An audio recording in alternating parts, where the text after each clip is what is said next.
থাকা, তো আমি ওখানে মাঝে মাঝে যাওয়া আসা করতাম, কিন্তু আমার পকেটে কিন্তু টাকা ছিল না। বাসওয়ালার আমার পরিচিত হয়ে গেছিল।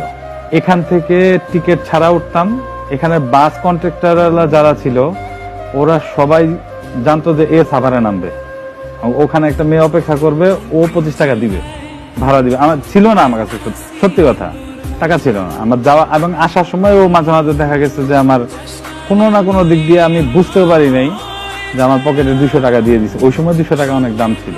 ওর কাছ থেকে অনেক টাকা হাওলাত নিয়ে আমি চলছি, এই টাকা এখনো দেই নাই আমি আজকে, সত্যি মানে বিয়ের পরে দেওয়া হয় না। তো এই সময়ের বন্ধুদেরকে আসলে ভোলা যায় না। ওর প্রতি আমার মায়াটা মনে হয় বেশির থেকেও বেশি। এটার কারণ হচ্ছে যে আমি, মানুষের জীবনে দুঃখ কিন্তু কম থাকে, কিন্তু এটার পরিধি অনেক বেশি থাকে। মানে ও কিন্তু আমার খুব ভালো বন্ধু। ও আমার একদম খারাপ সময়, যখন আমি একদম নাথিং, কিছুই না, ও যে সময়টাতে আমাকে হেল্প করছে। আমার পকেটে ওই 25 টাকা, মালঞ্চ বাসের 25 টাকা কিন্তু আমার কাছে ছিল না, থাকতো না।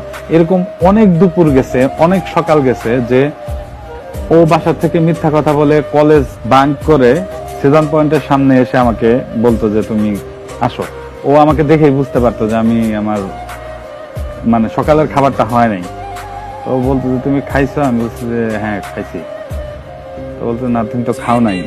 সেই এরকম অনেক অসংখ্য সকাল গেছে, অসংখ্য দুপুর গেছে যে ও কখনো খাবার কিনে নিয়ে আসছে, কখনো এটা কিনে নিয়ে আসছে। পরিচয় যেদিন 6 মাস পূর্ণ, সেদিনই আমাদের বিয়ে হয়ে গেছে।